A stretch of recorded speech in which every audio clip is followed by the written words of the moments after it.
Could be quite a battle up there between Rod MacDonald and Darren Moore in an aerial battle. Certainly Moore has the height.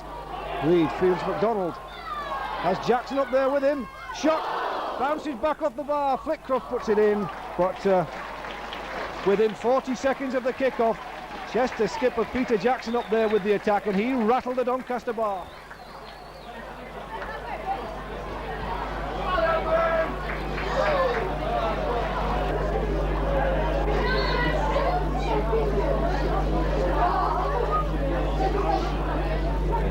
Jackson wide for Notman.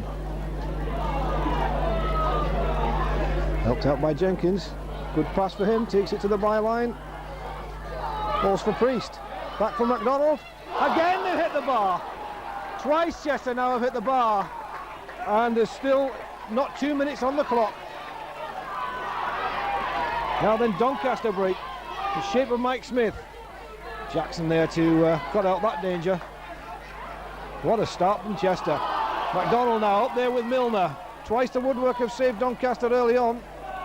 The goalkeeper I think will claim that he got a touch to that shot from MacDonald.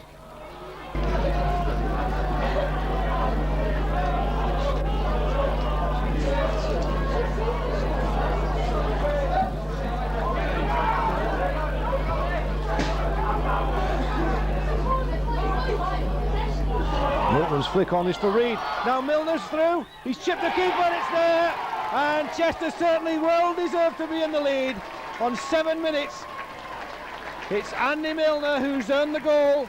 Was said on Tuesday night was involved in both the Chester goals without getting his name on the score sheet. But a great chip through there from Sean Reid. Had Milner on a 1 against the keeper. He chipped him coolly. It was Andy Milner then who's opened the scoring. And certainly no more than Chester deserved, because they've been absolutely all over Doncaster in these early minutes.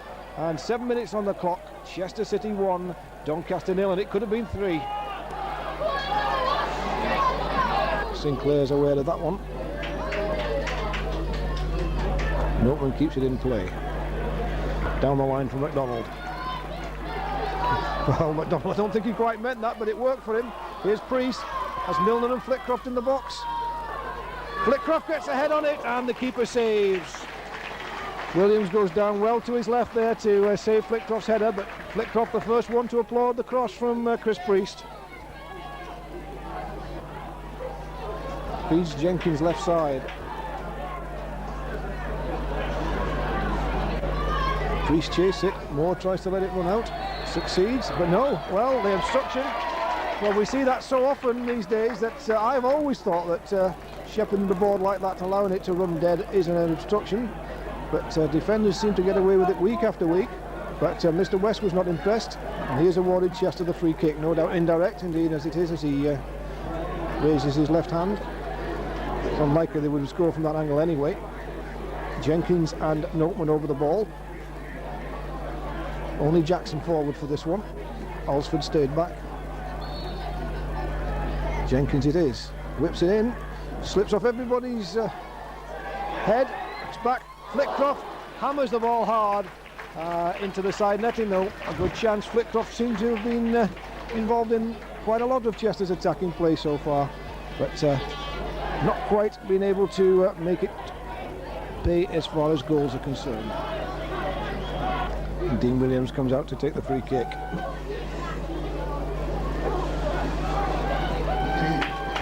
Cramb beat Jackson in the air then and was annoyed that there was no support from his teammates.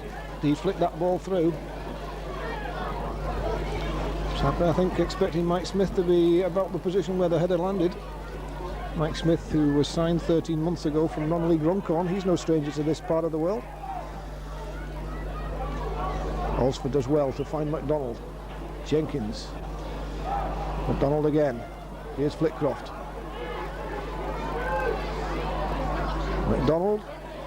Oh, and he's hit the bar again. There's Milner going in. It must be, yes. Chester have done it again. They've hit the bar for the third time. This time, Andy Milner was on hand to get his second goal and put Chester 2 up. And the crossbar didn't save Doncaster that time. It was a case of third time lucky off the bar for Chester. And Andy Milner capitalised there with his second goal of the afternoon. And Chester City 2, Doncaster 0 with 11 minutes of the first half left. Good awareness there from Milner. So would guarantee the points and stop any chance of a Doncaster comeback. It's probably a little bit too far out to have a shot on target, although that is a three-man wall there for Doncaster are putting up in front. Flitcroft and Priest standing over it with Noteman just behind. May well be lined up for a Noteman shot. No, it's Davidson, and Davidson gets a good shot on target, but comfortably into the midriff of Williams from the free kick. But this one a little bit more central. Reid and Jackson over the ball. Quickly taken for Davidson, and a good opportunity there from Chester. Well seen by Jackson. So at half time the score was 2-0, and it could so easily have been a lot more. Hoping to go up. It's pretty tight at the top of the conference this year. Everybody presumed after the start Brighton had and the points that they had deducted that they would be the ones to go down. As I said earlier, they had a little bit of a comeback in recent weeks. They're still 9 points adrift, but with things stay the way as they are as here at half time, then that gap would be down to 6. And might have Doncaster sweating a little bit. Now Noteman has gone over to take the corner that Chester have won on the far side at the beginning of the second half. Another goal for Chester would surely seal it. Swerving in, Alsford goes up, but beaten by Ryan. Noteman has another chance. That one's easier for Ryan.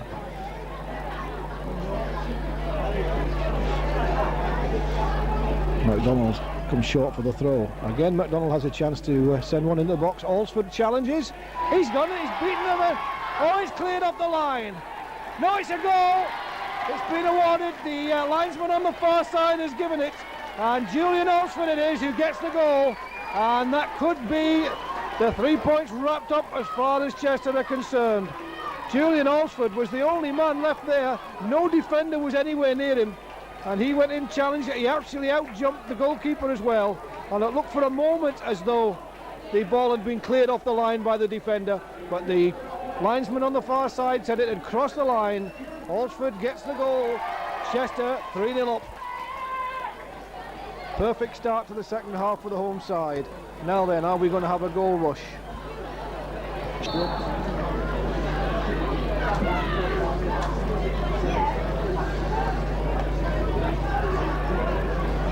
McDonald finds Priest. McDonald on a charge. Has he pushed that too far forward? It's Milner! Milner's got his hat-trick. Andy Milner's done the business again. It looked to me as though McDonald had overrun that slightly, and when he got his centre in, it was deflected off a Doncaster defender, but right into the path of Andy Milner. And Chester are on rampant mood as Andy Milner completes his hat-trick. Chester move into a 4-0 lead. That was the easiest goal Andy Milner will ever score. A tap-in from a yard. He's deadly from that range, but it was had to be in the right position to do it, and he was there anticipating. Reese tries to bring it to ground, but beaten by Murphy. Gets in field into the path of Jackson. Milner for Flitcroft as Chester break now. They've got McDonald, the furthest man forward. Flitcroft beats his man. Chips one over, Milner's in there, but it was a good save, diving header there from Ian Gore to put the ball over his own bar. It's between two Chester defenders, but can only give the ball straight to Flitcroft. Brad McDonald. And he's Priest. Milner calls for it on the far side, but he elects to find Iain Jenkins on this left flank. Jenkins cuts inside, got Noteman in front of him. Goes for the 1-2 with Noteman. Doesn't get the back, bounces off. Priest saves, and there's Milner. He's got another one.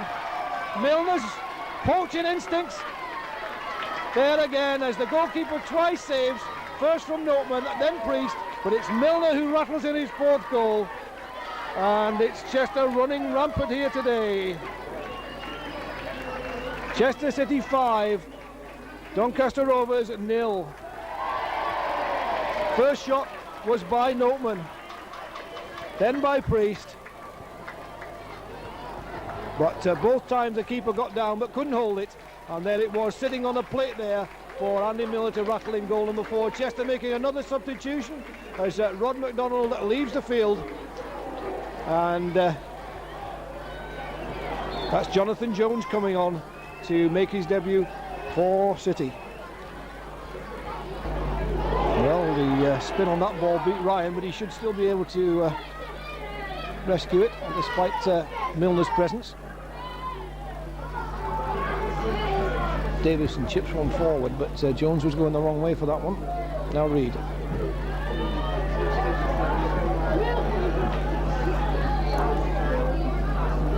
Reid again. Time to look for the options every time now as Alsford moves forward into space. Well, I think Milner was the target there, but behind him.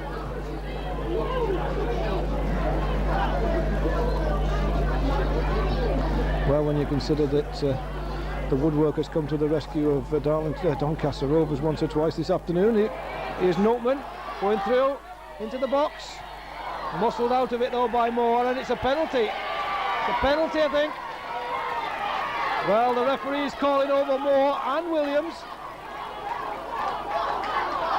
And I think Chester have got a penalty, and I shouldn't think Kevin Notman will be allowed to take it.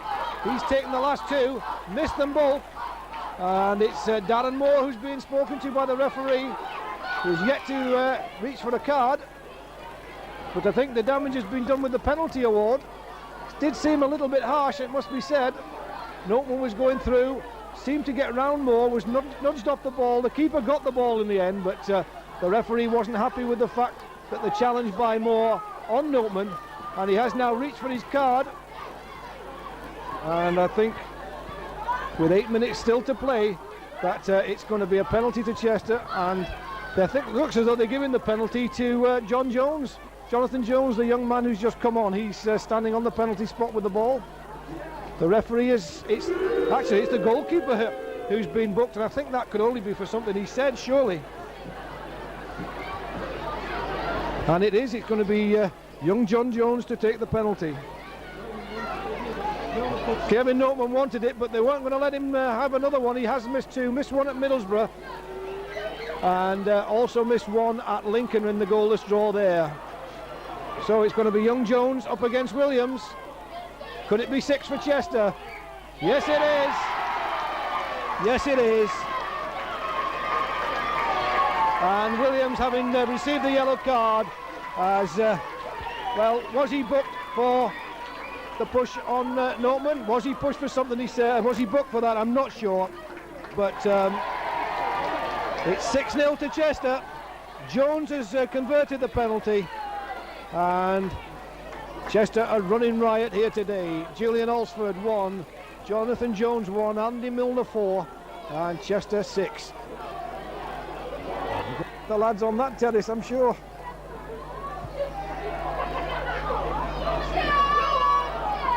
Reid through for Milner. Flitcroft finds Jones. Milner on marked in the box. Now Esdale's back to cover him. Woods finds Notman. Notman tries to get one on target quickly. Rebounds off Gore for the throw.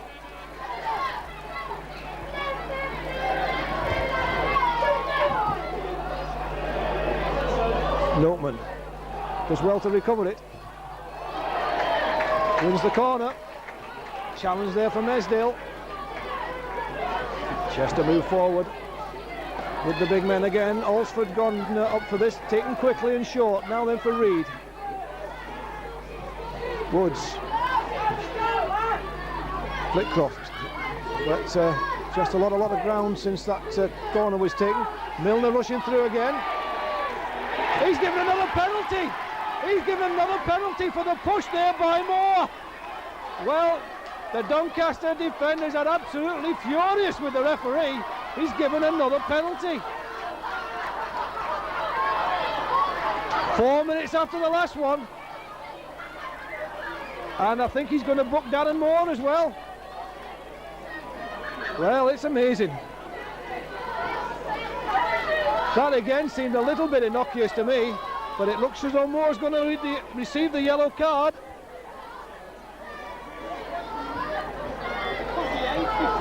I thought it was Moore who was going to get the yellow card last time. It wasn't, it was the keeper Williams. This time it's Darren Moore. Now who's going to take this penalty now? It looks as though it's Iain Jenkins come up to have a crack. Matt Woods is telling him to go away, I think. I think Matt Woods fancies this one. And Dean Williams is absolutely, he just seems to have given up. Well, he sent the keeper off now. The keeper's been sent off for something he said to the referee.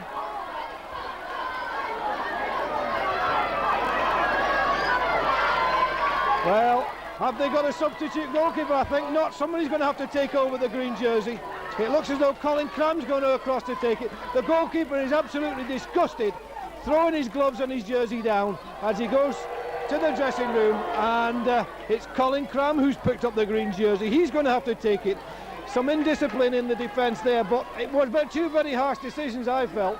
But once they give him, it's pointless arguing, and twice, 2 yellow cards make 1 red for Dean Williams, and in the space of 4 minutes, 2 penalties which he's complained about being conceded, and this time it's going to be Iain Jenkins to take the penalty to try and make it 7. Well, the referee's not going to get any Christmas cards from the Doncaster area this year. Can Iain Jenkins make it 7 against Cramb? No, he can't. The keeper saved it. Well, that's amazing. The first choice goalkeeper Dean Williams let the penalty in 4 minutes ago. The second choice Colin Cramb saves Iain Jenkins' spot kick.